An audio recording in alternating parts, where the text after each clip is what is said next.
ಕೊಟ್ಟು ಬ್ರಾಹ್ಮೋ ವಿವಾಹ ಉತ್ಕೃಷ್ಟೋ ವಿಪ್ರಾಣಾಮಿತಿ ಶ್ರುತಿ. ಬ್ರಾಹ್ಮ ವಿವಾಹ ಎನ್ನುವಂಥದ್ದು ಬ್ರಾಹ್ಮಣಿಗೆ ಶ್ರೇಷ್ಠವಾದದ್ದು.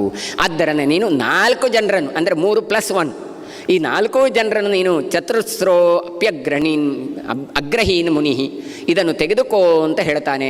ಹಾಗಾಗಿ ವಿಧಿವತ್ತಾಗಿ ಬ್ರಾಹ್ಮಣ ವಿವಾಹದಿಂದಾಗಿ ತಾನು ಸ್ವೀಕಾರ ಮಾಡಿದ್ದಾನೆ. ಅದನ್ನೆಲ್ಲ 4 ಜನರನ್ನು ಮದುವೆಯಾಗಿ ತಾನು ಕರ್ಕೊಂಡು ಹೋಗಿದ್ದಾನೆ. ಎಲ್ಲ ಆಶೀರ್ವಾದ ಮಾಡ್ತಾ ಇದ್ದಾರೆ. ವಶಿಷ್ಠರು ಅರುಂಧತಿಗಳು ಹೇಗೆ ದಾಂಪತ್ಯ ಜೀವನವನ್ನು ಕಾಣ್ತಾ ಇದ್ದರೋ ಅದೇ ರೀತಿಯಾಗಿ ಇವರು ದಾಂಪತ್ಯ ಜೀವನವನ್ನು ಮಾಡ್ತಾ ಇದ್ದಾರೆ. ಈ ಪ್ರಕರಣದಲ್ಲಿ ಮದುವೆ, ಗೃಹಸ್ಥಾಶ್ರಮ, ಅದರ ಉಪದೇಶಗಳು ಒಂದಷ್ಟು ಕೊಡ್ತಾ ಹೋಗ್ತಾರೆ. ಶೃಣುರಾಜನ್ ಪ್ರವಕ್ಷ್ಯಾಮಿ ವಿವಾಹಾನ್ ಕ್ರಮಶಸ್ತಥ. ಈ ಪುರಾಣಗಳಲ್ಲಿ ಕೇವಲ ತೀರ್ಥ ಸ್ನಾನ ಮಾಡಿದರೂ ಪುಣ್ಯ ಆಯಿತು, ಕಥೆಗಳು ಮಾತ್ರ ಕೊಡಲಿಲ್ಲ. ಆ ಕಥೆಗಳ ಮೂಲಕ ಏನೋ ಒಂದು ಸಂದೇಶಗಳನ್ನು ಕೊಡ್ತಾ ಇದ್ದರು. ಮಧ್ಯದಲ್ಲಿ ಬೇಕಾದಷ್ಟು ಜ್ಞಾನವನ್ನು ಕೊಡ್ತಾ ಇದ್ದರು. ಮದುವೆ ಅಂದರೆ ಏನು, ಮದುವೆ ಎಷ್ಟು ವಿಧ ಉಂಟು, ಹೇಗೆಲ್ಲ ಮಾಡಬೇಕು ಅದೆಲ್ಲವನ್ನು ಇಲ್ಲಿ ಕೊಡ್ತಾರೆ. ವಿವಾಹೋ ಬ್ರಾಹ್ಮದೈವಾರ್ಷ ಪ್ರಾಜಾಪತ್ಯ ಸರೌ ತಥಾ ಗಾಂಧರ್ವೋ ರಾಕ್ಷಸಶ್ಚಾಪಿ ವೈಶಾಚ ಅಷ್ಟಮಶ್ಚತೆ ಅಂತ ಮನುಸ್ಮೃತಿಗಳಲ್ಲಿ ಎಲ್ಲ ಬರ್ತದೆ, ಶಾಸ್ತ್ರ ಓದಿದವರಿಗೆ ಗೊತ್ತುಂಟು. ಆದರೂ ಕೂಡ ಇಲ್ಲಿ ಮತ್ತೆ ಕೊಡ್ತಾ ಇದ್ದಾರೆ. 8 ರೀತಿಯಾದ ಮದುವೆ ಉಂಟು. ಒಂದು ಬ್ರಾಹ್ಮ, ದೈವ, ಆರ್ಷ, ಪ್ರಾಜಾಪತ್ಯ, ಗಾಂಧರ್ವ, ರಾಕ್ಷಸ, ಪೈಶಾಚ ಅಂತ ಹೀಗೆ ಒಟ್ಟು 8 ರೀತಿಯಾದಂತಹ ವಿವಾಹಗಳು ಉಂಟು ಅಂತ ಹೇಳ್ತಾರೆ. ವರನನ್ನು ಸಾಲಂಕೃತವಾಗಿ ಅಲ್ಲಿ ಹೇಳ್ತಾರೆ, ಒಂದೊಂದು ಕೂಡ ದೀಯತೆ ತತ್ಸುತಪ್ಪೂಯಾತ್ ಪುರುಷಾನ್ ಏಕವಿಂಶತಿ. ಬ್ರಾಹ್ಮಣ ಅಂತ ಹೇಳಿದರೆ ವರಮಾಹೂಯ ಯತ್ರ ಕನ್ಯಾ ಸ್ವಲಂಕೃತ.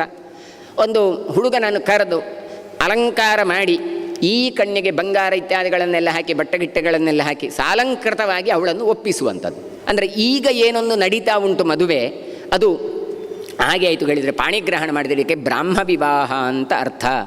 ಬ್ರಾಹ್ಮ ವಿವಾಹ ಆದರೆ ಅಲ್ಲ, ಈ 8 ವೆರೈಟಿ ಉಂಟಲ್ಲ, ಯಾವುದಕ್ಕೆ ಏನು ಫಲ ಕೇಳಿದರೆ ಅದಕ್ಕೆ ಹೇಳಿದರು. ಬ್ರಾಹ್ಮ ವಿವಾಹ ಮಾಡಿದರೆ ಹುಟ್ಟಿದಂತಹ ಮಗ 21 ತಲೆಮಾರವರನ್ನು ಉದ್ಧಾರ ಮಾಡ್ತಾನೆ ಅಂತ ಕೊಡ್ತಾರೆ.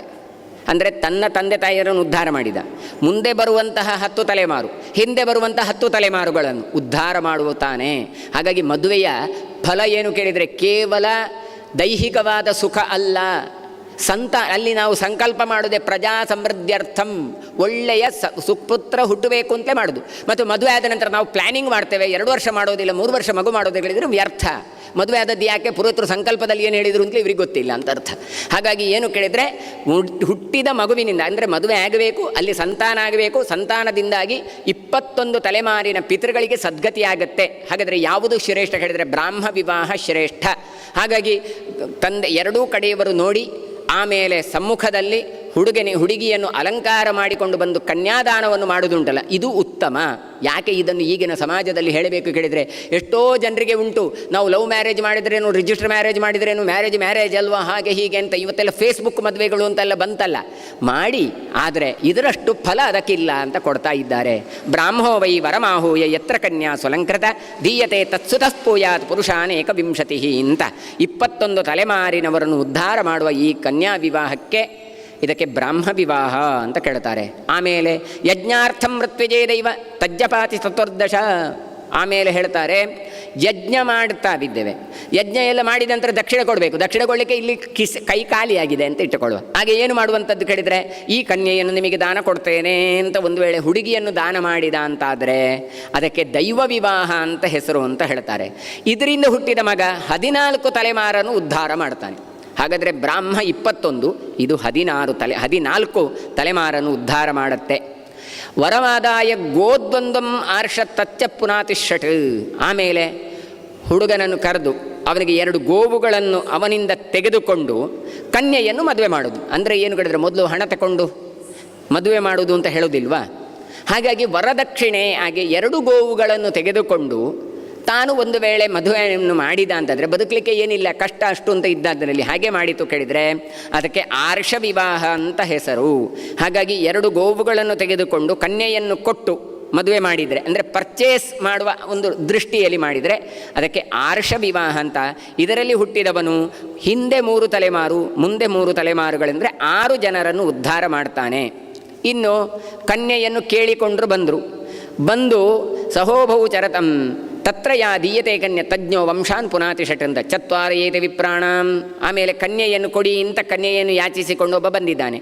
ಬಂದಾಗ ಏನು ಮಾಡ್ತೇವೆ ಕೇಳಿದರೆ, ಆ ಹುಡುಗನಿಗೆ ಕನ್ಯೆಯನ್ನು ಕೊಟ್ಟಿದ್ದೇವೆ, ಕೊಟ್ಟುಕೊಂಡು ಧರ್ಮ ಮಾಡಿ ಅಂತ ಹೇಳಿದರೆ ಇದಕ್ಕೆ ಪ್ರಾಜಾಪತ್ಯ ಅಂತ ಹೆಸರು.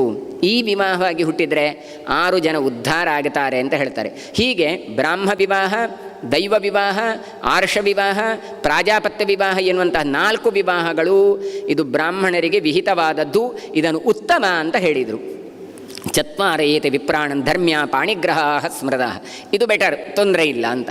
ಆಮೇಲೆ ಹೇಳ್ತಾರೆ, ಆಸುರ ಕ್ರಯಣಾದ್ರವ್ಯೈ ಗಾಂಧರ್ವೋ ಅನ್ಯೋನ್ಯ ಮೈತ್ರತಃ ಪ್ರತಕ್ಯ ಕನ್ಯಾಹರಣಂ ರಾಕ್ಷಸೋ ನಿಂದಿತಃ ಸತಾಂ ಛಲೇನ ಕನ್ಯಾಹರಣಾಶ್ಚೈಪೈಶಾಕೋ ಗರ್ಹಿತೋಷ್ಟಮಃ ಪ್ರಾಯಸ್ ಕ್ಷತ್ರ ವಿಷಾಮುಕ್ತ ಗಾಂಧರ್ವಾನ್ ಅಸುರ ರಾಕ್ಷಸಾ. ಏನು ಕೇಳಿದರೆ, ಕನ್ಯೆಗೆ ಹಣ ಕೊಟ್ಟು ಕರೆದುಕೊಂಡು ಹೋಗಿ ಮದುವೆ ಆದರೆ ಅದನ್ನು ಆಸುರ ವಿವಾಹ ಅಂತ ಹೇಳ್ತಾರೆ. ಅಂದರೆ ಏನು ಕೇಳಿದರೆ, ಮಾರ್ತಾರೆ. ಆ ಹೆಣ್ಣು ಮಕ್ಕಳನ್ನು, ಮಾರಿದ ಹೆಣ್ಣು ಮಕ್ಕಳನ್ನು ಹಿಡ್ಕೊಂಡು ಬಂದು ತಾನು ಮದುವೆ ಆದ ಅಂತಾದರೆ ಅದಕ್ಕೆ ಆಸುರ ವಿವಾಹ ಅಂತ ಕರೀತಾರೆ. ಇದು ಅಷ್ಟು ಯುಕ್ತ ಅಲ್ಲ. ಇನ್ನು ಹೆಣ್ಣು ಗಂಡುಗಳು ಸ್ನೇಹದಿಂದ ಮದುವೆ ಆದರೆ ಇದಕ್ಕೆ ಗಾಂಧರ್ವ ವಿವಾಹ. ನಮಗೆ ಗೊತ್ತುಂಟು, ಲವ್ ಮ್ಯಾರೇಜ್ ಅಂತ ಕರಿತೇವೆ. ಅವರ ಒಪ್ಪಿಕೊಂಡು ಬೇರೆ ಯಾರದ ಸಮ್ಮತಿ ಇಲ್ಲದೆ ತಾವು ಮದುವೆ ಆದರೆ ಅದಕ್ಕೆ ಗಾಂಧರ್ವ ವಿವಾಹ ಅಂತ ಹೇಳ್ತಾರೆ. ಆಮೇಲೆ ಇನ್ನೂ ಅದಕ್ಕಿಂತ ಒಂದು ಸ್ಟೆಪ್, ಕನ್ಯೆಯನ್ನು ಬಲಾತ್ಕಾರವಾಗಿ ಕದ್ದುಕೊಂಡು ಹೋಗಿ ತಾನು ಮದುವೆ ಆದರೆ ಅದನ್ನು ರಾಕ್ಷಸ ವಿವಾಹ ಅಂತ ಹೇಳ್ತಾರೆ. ಒಂದು ಸಲ ಬಲಾತ್ಕಾರ ಮಾಡಿದರೆ ಮತ್ತೆ ಅವಳಿಗೆ ಬೇರೆ ಗತಿ ಇಲ್ಲ, ಮತ್ತೆ ನೋಡಿ ಇವನಿಗೆ ಕಟ್ಟುತ್ತಾರೆ, ಅಥವಾ ಇವನನ್ನು ಹಿಡ್ಕೊಂಡು ಹೋದರೆ ಇದಕ್ಕೆಲ್ಲ ರಾಕ್ಷಸ ವಿವಾಹ ಅಂತ ಕೇಳ್ತಾರೆ. ಇದೆಲ್ಲ ನಿಂದಿತವಾದದ್ದು, ಸಜ್ಜನರಿಗೆ ಹೇಳಿದ್ದಲ್ಲ ಅಂತ ಹೇಳಿದರು. ಆಮೇಲೆ ಇನ್ನೊಂದು ಮದುವೆ ಉಂಟು, ಪೈಶಾಚ. ಅದೆಂತ, ಅದು ಮೋಸ ಮಾಡಿ ಕರ್ಕೊಂಡೋಗಿ ಮದುವೆ ಆದರೆ ಅದು ಪೈಶಾಚ ಅಂತ ಹೇಳ್ತಾರೆ. ನಿದ್ದೆ ಎಲ್ಲ ಮಾಡಿರ್ತಾರೆ, ಕಿಡ್ನ್ಯಾಪ್ ಮಾಡಿಕೊಂಡು ಹೋಗೋದು, ಪಾಪ ಗೊತ್ತೇ ಇಲ್ಲ, ಆಮೇಲೆ ತಾನು ಮದುವೆ ಆಗಿದ್ದೇನೆ ಅಂತ ಘೋಷಣೆ ಮಾಡೋದು. ಹೀಗೆ ಎಲ್ಲ ಮಾಡಿದರೆ ಇದು ಬಹುನಿಂದಿತವಾದದ್ದು ಅಂತ ಹೇಳ್ತಾರೆ. ಹೀಗೆ ಸಾಧಾರಣವಾಗಿ ಕ್ಷತ್ರಿಯ ವೈಶ್ಯ ಗಾಂಧರ್ವರಿ ವಿವಾಹ, ಆಸುರ ರಾಕ್ಷಸ ವಿವಾಹಗಳೂ ಕೂಡ ವಿವಾಹ ವಿಹಿತವಾಗಿದೆ, ಆದರೆ ಅಷ್ಟು ಒಳ್ಳೆಯದಲ್ಲ ಅಂತ ಹೇಳ್ತಾರೆ. ಇನ್ನು 8ನೇದ್ದು ಪೈಶಾಚ ವಿವಾಹ, ಅದು ಪಾಪಿಷ್ಠರಿಗೆ ಹೇಳಿದ್ದು, ಅದು ನಡೆಯಬಾರದು ಅಂತ ಹೇಳ್ತಾರೆ. ಆದರೂ ಕೂಡ ಯಾಕೆ ಅದನ್ನು ವಿವಾಹ ಅಂತ ಒಪ್ಪಿಕೊಂಡ್ರೆ ಹೇಳಿದರೆ ಮತ್ತೆ ಏನು ಮಾಡೋದು? ಹೀಗೆಲ್ಲ ಆದ ನಂತರ ಅವಳನ್ನು ಬಿಟ್ಟು ಬಿಡೋದೆ? ಅಲ್ಲಪ್ಪ, ಕಟ್ಟಿಕೊಳ್ಳಿ, ಅವಳ ಜೀವನವನ್ನು ಕೊಡಿ ಅಂತ ಹೇಳುವ ಉದ್ದೇಶದಿಂದಾಗಿ ಹೇಳ್ತಾರೆ. ಹೀಗೆ ಈ ವಿವಾಹ ಹೇಳುವಾಗ ಬ್ರಾಹ್ಮಣನಿಗೆ ಬ್ರಾಹ್ಮಣ, ಕ್ಷತ್ರಿಯ, ವೈಶ್ಯ, ಶೂದ್ರರಲ್ಲಿ ವಿವಾಹ ಆಗ್ಬೋದು. ಶೂದ್ರರಿಗಾಗುವ ಕ್ಷತ್ರಿಯ, ವೈಶ್ಯ, ಕ್ಷತ್ರಿಯ ಅಂತೇಳಿ ಆ ವರ್ಣ ಸಾಂಕರ್ಯಗಳ ಒಂದು ವ್ಯವಸ್ಥೆಯನ್ನು ಹೇಳಿಕೊಂಡು ಯಾವುದು ಒಳ್ಳೆಯದು ಯಾವುದು ಕಡಿಮೆ ಎನ್ನುವಂಥ ತಾರತಮ್ಯಗಳನ್ನು ಕೇಳುತ್ತಾರೆ. ಆಮೇಲೆ ಆ ಧರ್ಮಯುಕ್ತವಾಗಿ ಧರ್ಮಿಷ್ಠರಾಗಿ 100 ವರ್ಷ ಬದುಕುವುದಕ್ಕೋಸ್ಕರ ಇಂತಹ ಮದುವೆಯನ್ನು ಕೊಟ್ಟದ್ದು ಅಂತ ಕೊಡ್ತಾರೆ. ಧರ್ಮೈರ್ ವಿವಾಹೇರ್ ಜಾಯಂತೆ ಧರ್ಮ್ಯ ಏವ ಶತಾಯುಷಃ. ಧರ್ಮದಲ್ಲಿ ಮದುವೆ ಆದರೆ 100 ವರ್ಷ ಅವರು ಬದುಕುತ್ತಾರೆ. ಈ ವಿವಾಹಾದಿಗಳನ್ನು ಅಂದರೆ ಬೇರೆ ಬೇರೆ ಇವತ್ತು ಏನೆಲ್ಲ ಆಗುತ್ತಾ ಉಂಟು ಇದೆಲ್ಲ ಆದರೆ ಎಲ್ಲಿ ಪರಿಣಾಮ ಅಂತ ಕೊಡ್ತಾರೆ. ಏನು? ಅಧರ್ಮ್ಯ ಧರ್ಮರಹಿತ ಮಂದಭಾಗ್ಯ ಧನಾಯುಷಃ ತಸ್ಮಾತ್ ಬ್ರಾಹ್ಮೋ ವಿವಾಹಸ್ತು ಬ್ರಾಹ್ಮಣಾನಾಂ ವಿಶಿಷ್ಯತೆ ಪ್ರಾಜಾಪತ್ಯ ವಿಭೋಹಿ ಸತು ಸೌಭರಿಣಾ ಕೃತಃ. ಸೌಭರಿ ಮದುವೆ ಆಗಿದ್ದಾನೆ, ಹೇಗೆ ಆಗಿದ್ದಾನೆ ಅಂತ ಕೇಳಿದರೆ ಪ್ರಾಜಾಪತ್ಯ ವಿವಾಹವನ್ನು ಸೌಭರಿ ಮಾಡಿಕೊಂಡ. ಬ್ರಾಹ್ಮ್ಯ ವಿವಾಹ ಮಾಡಬೇಕು, ಇದು ಮಾಡಿತು ಕೇಳಿದರೆ ನಿಮಗೆ ಆಯುಷ್ಯ ವೃದ್ಧಿಯಾಗುತ್ತೆ. ಒಂದು ವೇಳೆ ಹಾಗೆ ಮದುವೆ ಆಗಲಿಲ್ಲ, ಇವತ್ತು ನಾವು ನೋಡುವ ಹಾಗೆ ಬೇರೆ ಬೇರೆ ರೀತಿಯಾದ ವಿವಾಹಗಳೆಲ್ಲ ಆದರೆ ಹಾಗೆ ಹೇಳ್ತಾರೆ ನಿರ್ಭಾಗ್ಯರಾಗಿ ಬಿಡ್ತಾರೆ, ಅಯೋಗ್ಯರಾಗಿ ಬಿಡ್ತಾರೆ, ಅಲ್ಪಾಯುಷ್ಯವಾಗಿ ಹುಟ್ಟಿಕೊಳ್ಳುತ್ತಾರೆ ಅಂತ ಹೇಳ್ತಾರೆ. ಹಾಗಾಗಿ ಯಾಕೆ ಇಷ್ಟು ಅರೇಂಜ್ ಮ್ಯಾರೇಜ್, ಇಂತಹ ಮ್ಯಾರೇಜ್ಗೂ ಏನು ವ್ಯತ್ಯಾಸ ಇವತ್ತು ವಿದೇಶಗಳಲ್ಲಿ ನೋಡ್ತೇವೆ. ಅದೇ ಇವತ್ತು ನಾವು ಪಾಲಿಸ್ತಾ ಬರ್ತಾ ಇದ್ದೆವು ಅಂತಾದರೆ, ಕಾಪಿ ಮಾಡಿದೆವು ಕೇಳಿದರೆ ಆಯುಷ್ಯದ ಮೇಲೆ ಎಫೆಕ್ಟ್ ಆಗತ್ತೆ ಅಂತ ತೋರಿಸಿಕೊಡ್ತಾ ಇದ್ದಾರೆ. ಇದನ್ನೆಲ್ಲ ಹೇಳಿ ದಿಲೀಪ ಆ ಚರಿತ್ರೆಗಳನ್ನು ವಶಿಷ್ಠರ ಹತ್ರ ಕೇಳ್ತಾನೆ. ಅಲ್ಲ ಅದೊಂದು 50 ಜನರನ್ನು ಮದುವೆ ಆದದ್ದು ಕಥೆ ಹೇಳಿದರೆ ಅದೇಂತದು, ಒಬ್ಬರು 50 ಜನರನ್ನು ಮದುವೆ ಆದದ್ದು ಅಂತ ನಮಗೂ ಹಾಗೆ ಇಲ್ಲ ಕುತೂಹಲ. ಮಧ್ಯದಲ್ಲಿ ಏನಾದರೂ ಬಂದರೆ ಅದೇನು ಅಂತ ಕುತೂಹಲ ಬರುತ್ತೆ. ಅದಕ್ಕೋಸ್ಕರ ಕಾಂಪಿಲ್ಯ ನಗರದಲ್ಲಿ ಸೌಬರಿ ಅಂತ ಒಬ್ಬ ಋಷಿ ಇದ್ದ. ಆತ ಯೋಗಾಭ್ಯಾಸ ನಿರತನಾಗಿದ್ದ. ಆ ಚಂದ್ರಾಯಣ ವ್ರತವನ್ನೆಲ್ಲ ಮಾಡಿಕೊಂಡು ಆಮೇಲೆ ಸೋಮವ್ರತ ಇತ್ಯಾದಿಗಳನ್ನೆಲ್ಲ ಮಾಡಿಕೊಂಡು ಅಂತರ್ಜಲೆ ಪುನಃಸ್ಥಿತ್ವ ನಿರಾಹಾಗಿ ಉಪವಾಸ ಎಲ್ಲ ಮಾಡ್ತಾ ಇದ್ದ. ಒಂದು ಸಲ ಏನು ಮಾಡ್ತಾನೆ ಕೇಳಿದರೆ 12 ಸಮರ್ಥತಃ 12 ವರ್ಷ ನೀರಿನಲ್ಲೇ ಕೂತ್ಕೊಂಡು ತಾನು ತಪಸ್ಸನ್ನು ಮಾಡಿದಂತೆ. ನೋಡಿ, ಬ್ರೀದಿಂಗ್ ಕಂಟ್ರೋಲ್ ಮಾಡಿಕೊಳ್ಳಬೇಕು, ನೀರಿನಲ್ಲಿ ಊಟ ಗೀಟ ಏನಿಲ್ಲ. ಹಾಗಿರುವಾಗ ಅಗಾಧವಾದ ನಿರ್ಮಲವಾದ ನೀರಿನಲ್ಲಿ ಮೀನುಗಳು ಓಡಾಡುವಂಥದ್ದನ್ನು ಕಾಣುತ್ತದೆ. ತಮ್ ದೃಷ್ಟ ಚಿಂತೆಯಾಮಾಸೆ ಮತ್ಸ್ಯೇಂದ್ರಂ ಸೌಬರಿರ್ಮುನಿ. ಅದು ಒಂದು ಮೀನ, ಅದರ ಒಟ್ಟಿಗೆ ಒಂದಿಷ್ಟು ಮೀನು, ಅದರ ಒಟ್ಟಿಗೆ ಒಂದಿಷ್ಟು ಇದರೊಳಗೆ ಎಷ್ಟು ಚಂದಲ್ಲ ಸಂಸಾರ. ನಮಗೆ ಎಲ್ಲ ಕಾಣೋದಂತೂ ನೋಡಿ, ಅವರ ಒಟ್ಟಿಗೆ ಹೋಗೋಕೆ ಎಷ್ಟು ಫಾಲೋವರ್ಸ್ ಇದ್ದಾರೆ, ನಮಗೂ ಹಾಗೆ ಬರಬೇಕು ಅಂತ ಕಂಡಿತು. ಇವನಿಗೆ ಹಾಗೆ ಅನಿಸಿತ್ತಂತೆ. ಏನು ಒಂದಲ್ಲ ಒಂದಿಷ್ಟು ಸಂಸಾರವನ್ನು ಮಾಡಿಕೊಳ್ಳಬೇಕು ಅಂತ ಅವನಿಗೆ ಅದು ಬಹಳ ಚಂದ ಅಂತ ಕಂಡಿತು. ಹಾಗಾಗಿ ಮದುವೆ ಆಗಬೇಕು. ಮದುವೆ ಆದ ನಂತರ ನೋಡಿ ಆ ಮೀನಿ ನೋಡಿ, ಅದರದ್ದು ಮಗ, ಅದರದ್ದು ಹೆಂಡತಿ, ಅದರದ್ದು ಅಕ್ಕ, ದೊಡ್ಡಪ್ಪ, ಅದು ಇದು ಅಂತೇಳಿ ಒಂದಿಷ್ಟು ಸಂಸಾರಗಳು, ನನಗೂ ಹಾಗೆ ಆಗಬೇಕು ಅಂತ ಆಲೋಚನೆ ಮಾಡ್ತಾನೆ. ತಾನು ಸೌಬರಿ ಏನು ಮಾಡ್ತಾನೆ, ಆ ಕಾಲದಲ್ಲಿ ಮಾಂಧಾತ ಎನ್ನುವಂಥ ಚಕ್ರವರ್ತಿ ರಾಜ್ಯಭಾರ ಮಾಡ್ತಾ ಇದ್ದ. ಅವನ ಹತ್ರ ಹೋಗಿ ಕೇಳ್ತಾನೆ. ಏನು ಹೇಳ್ತಾನೆ, ಶೃಣುಷ್ವ ಮನುಷ್ಯಾರ್ಧುನಂ ಸಾಂತೋಪೌರಮಿದಂ ವಾಕ್ಯಮುವಾಚ ವಿನಯಾನ್ವತಃ. ನನಗೆ ಒಂದು ಹುಡುಗಿಯನ್ನು ಕೊಟ್ಟು ಮದುವೆ, ಈಗ 50 ಉಂಟಲ್ಲ ಮಗಳು, ಮಾಂಧಾತ ಚಕ್ರವರ್ತಿಗೆ 50 ಹೆಣ್ಣುಮಗಳಿದ್ದಾಳೆ, ಅದರಲ್ಲಿ ಒಂದನ್ನಾದರೂ ನನಗೆ ಕೊಟ್ಟು ಮದುವೆ ಮಾಡಿ ಅಂತ. ಇವನಿಗೆ ಏನು ಮಾಡೋದು ಅಂತ ಗೊತ್ತಾಗುವುದಿಲ್ಲ. ಇಂತಹ ಹಣ್ಣು ಮುದುಕೈತ ಹಾಗೆ ಕೊಡುವುದಿಲ್ಲ ಹೇಳಿದರೆ ಶಾಪ ಕೊಟ್ಟುಬಿಟ್ರೆ ಕಷ್ಟ. ಅದಕ್ಕೋಸ್ಕರ ಏನು ಹೇಳ್ತಾನೆ ಕೇಳಿದರೆ, ಸರ್ವಲಕ್ಷಣ ಸಂಪನ್ನನಾದ ನನ್ನ ಮಗಳಿದ್ದಾಳೆ, ಯದ್ಯೇವಂ ಕ್ಷತ್ರಿಯ ರೀತಿ ಆಕರ್ಣ್ಯ ರಾಜ್ಯ ವಚನ ಇದಂ ಪ್ರತ್ಯಾಹ ಸೌಬರಿ. ಏನು ಹೇಳ್ತಾನೆ ಇವ ಹೇಳ್ತಾನೆ, ಯಾವ ರೀತಿಯಿಂದ ಕ್ಷತ್ರಿಯರ ನಿಯಮ ಉಂಟಲ್ವ ಅದು ನನಗೆ ಅನುಕೂಲ ಆಯಿತು. ನೀವೇನು ಮಾಡಿ ಕೇಳಿದರೆ, ಅಂತಃಪುರದಲ್ಲಿ ಒಂದು ಕನ್ಯೆಯನ್ನು ತೋರಿಸ್ತೇನೆ, ನಿಮ್ಮನ್ನು ನೋಡಿ ಯಾರಾದರೂ ಆಗಬಹುದು ಅಂತ ಹೇಳಿದರೆ ಆಗ ನಿಮಗೆ ಕೊಟ್ಟು ಮದುವೆ ಮಾಡ್ತೇನೆ ಅಂತ. ಅಂದರೆ ಇವನಿಗೆ ಏನು ನಿಶ್ಚಯ ಕೇಳಿದರೆ, ಈ ಹಣ್ಣು ಮುದುಕನನ್ನು ನೋಡಿ ಯಾರೂ ನನ್ನ ಹೆಣ್ಣುಮಕ್ಕಳು ಒಪ್ಪೋದಿಲ್ಲ ಅಂತ ಇವನಿಗೆ ಗೊತ್ತಾಯಿತು. ಇವ ಏನು ಅಂತಃಪುರಂ ವಿಷನ್ನೇವ ಭಗವಾನ್ ಮುನಿಸತ್ತಮಃ, ಇವ ಅಂತಃಪುರವನ್ನು ಪ್ರವೇಶ ಮಾಡಿದೆ. ಹೇಗೆ ಹೋದ ಗೊತ್ತಾ, ದೇವಗಂಧರ್ವ ಸಿದ್ಧೇಭ್ಯೋಪಿ ಅತಿರೂಪಧರೋ ಅಭವತ್ ಅಂತ. ದೇವತೆಗಳು, ಗಂಧರ್ವರು, ಯಕ್ಷರು ಇವರಿಗಿಂತಲೂ ಮಿಗಿಲಾದಂಥ ರೂಪ ಸೌಂದರ್ಯವನ್ನು ತಾನು ಧಾರಣೆ ಮಾಡಿಕೊಂಡು ಹೋದ. ನೋಡಿದ್ದೇ ತಡ ಎಲ್ಲ ಹೆಣ್ಮಕ್ಕಳು ಇವನ ಮೇಲೆ ಮುಗಿಬಿದ್ದಿದ್ದಾರೆ. ಭವತೀನಾಂ ಪಿತಾಪ್ರಾಹ ಇಮಾಂ ಯಾ ಶೃಣುತೆ ಪತಿ, ಇವೆಲ್ಲ ಹೇಳಿದಾರಂತೆ.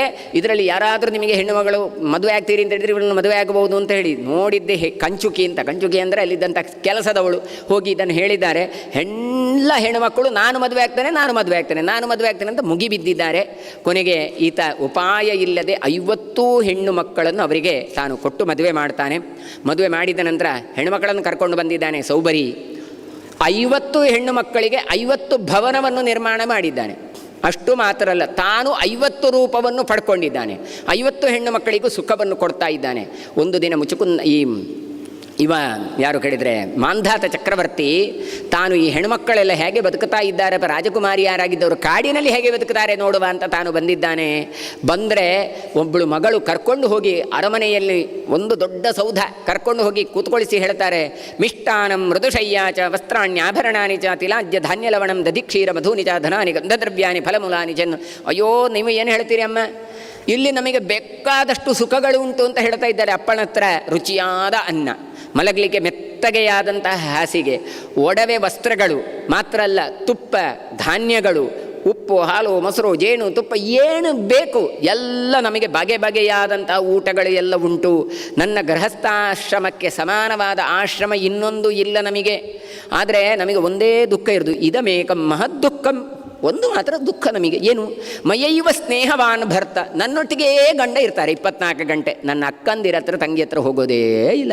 ಪಾಪ ಅವರಿಗೆ ಎಂಥ ಸುಖವೂ ಇಲ್ಲ, ಎಲ್ಲ ಸುಖ ನನಗೆ ಮಾತ್ರ ಅಂತ ಹೇಳ್ತಾ ಇದ್ದಾಳಂತೆ. ಇವ ಸರಿ ಅಂತ ಹೇಳಿ ಅಲ್ಲಿಂದ ಇನ್ನೊಂದು ಮನೆಗೆ ಹೋದರಂತೆ. ಇನ್ನೊಂದು ಮನೆ ಹೋದರೆ ಅಲ್ಲಿಯೂ ಇದೇ ರಿಪೀಟ್. ಏನು, ಇವರು ಯಾವಾಗ ನೋಡಿದರೂ ನನ್ನೊಟ್ಟಿಗೆ ಇರ್ತಾರೆ ಅಂತ. ಅಂದರೆ ಏನು, 50 ದೇಹವನ್ನು ಪಡೆದು 50 ಹೆಣ್ಣು ಮಕ್ಕಳಿಗೂ ಸುಖವನ್ನು ತಾನು ಕೊಡ್ತಾ ಇದ್ದಾನೆ. ಹೀಗೆ ಸೌಬರಿ ಎಲ್ರಿಗೂ ಸುಖವನ್ನು ಕೊಟ್ಟಿದ್ದಾನೆ. ಈತ ದಂಗಾಗಿ ಬಿಡ್ತಾನೆ. ಕೊನೆಗೆ ಈ ಸೌಬರಿಗೆ ಒಂದು ದಿನ ಜ್ಞಾನೋದಯ ಆಗತ್ತೆ. ನಾನು ಇವರಿಗೆಲ್ಲ ಸುಖವನ್ನು ಕೊಟ್ಟಿದ್ದೇನೆ, ಇವರಿಗೆಲ್ಲ ಬೇಕಾದಂಥ ವ್ಯವಸ್ಥೆಗಳನ್ನು ಮಾಡಿ, ಎಷ್ಟಾದರೂ ಸಂಸಾರದಲ್ಲಿ ಸುಖ ಇಷ್ಟೇ, ಒಂದಲ್ಲ ಒಂದು ದಿನ ಖಾಲಿಯಾಗುವಂಥದ್ದೇ ಸುಖಗಳು. ಹಾಗಾದರೆ ನಿತ್ಯ ಹೊರಗಿನಿಂದ ಬರುವ ಸುಖ ಉಂಟಲ್ಲ, ಇದು ಟೆಂಪರರಿ. ಆದರೆ ಒಳಗಿನಿಂದ ಬರುವ ಸುಖ ಉಂಟಲ್ಲ, ಇದಕ್ಕೆ ಯಾವ ಇದು ಇಲ್ಲ. ನೋಡಿ, ಹೌದಲ್ವಾ? ನೋಡಿ, AC ಹಾಕ್ಕೊಳ್ತೀರಿ, ಕರೆಂಟು ಹೋದರೆ AC ಇಲ್ಲ, ಬಿಸಿಯೂ ಇಲ್ಲ. ಅಷ್ಟು ಮಾತ್ರ ಅಲ್ಲ, AC ಕೋಣೆಗೆ ಹೋಗುವಾಗ ಸುಖ, AC ಕೋಣೆಯಿಂದ ಹೊರಗೆ ಬರುವಾಗ ಸುಖ. ಮಧ್ಯದಲ್ಲಿ AC ಇತ್ತು ಅಂತಲೇ ಗೊತ್ತಾಗೋದಿಲ್ಲ ನಮಗೆ. ಹೌದು, ಹೊರಗಡೆ ಇಷ್ಟು ತಂಪಿತ್ತಲ್ಲ ಅಂತ ಹೊರಗೆ ಬಂದ ನಂತರ ಗೊತ್ತಾಗೋದು. ಆಯ್ತಪ್ಪ, ಫ್ಯಾನ್ ಹಾಕ್ಕೊಂಡು ಮಲಗ್ತೇವೆ, ಆದರೆ ಕರೆಂಟ್ ಹೋದರೆ ಫ್ಯಾನು ತಿರುಗೋದಿಲ್ಲ, ನುಸಿ ಕಾಟ. ಹಾಗಾದರೆ ಏನು, ವಸ್ತುಗಳು ಇದ್ದಾಗ ಸುಖ, ವಸ್ತುಗಳು ಹೋದಾಗ ದುಃಖ. ಹಾಗಾದರೆ ಏನು, ಇದು ಶಾಶ್ವತವಾದದ್ದಲ್ಲ. ಅದೇ ಗಾಢ ನಿದ್ದೆ ಬಂತು ಅಂತ ಇಟ್ಟುಕೊಳ್ಳುವ. ಆಗ ಯಾರು ನಿಮಗೆ ಗೊತ್ತು, ಸೊಳ್ಳೆ ಕಚ್ಚಿದ್ದು ಗೊತ್ತಿಲ್ಲ, ಚೆಂಡೆ ಬಡ್ದದ್ದು ಗೊತ್ತಿಲ್ಲ, ಕರೆಂಟು ಹೋದದ್ದು ಗೊತ್ತಿಲ್ಲ, ಒಳ್ಳೆ ನಿದ್ರೆ. ಎದ್ದಿಂದ ಫಸ್ಟ್ ಕ್ಲಾಸ್ ನಿದ್ರೆ ಮಾರೆ, ಪ್ರವಚನ ಶುರುವಾಗುವಾಗ ಬಂದಿದೆ, ಪ್ರವಚನ ಹೇಳುವಾಗ ಮುಗ್ದಿದೆ, ಫಸ್ಟ್ ಕ್ಲಾಸ್ ನಿದ್ದೆ ಅಂತ ಹೇಳ್ತೀರಿ. ಆ ಸುಖ ಬಂದದ್ದುಂಟಲ್ಲ, ಅದು ಎಲ್ಲಿಂದ? ಹೊರಗಿನಿಂದ ಬಂದದ್ದಲ್ಲ, ಮತ್ತು ಒಳಗಿನಿಂದ ಬಂದ ಸುಖ.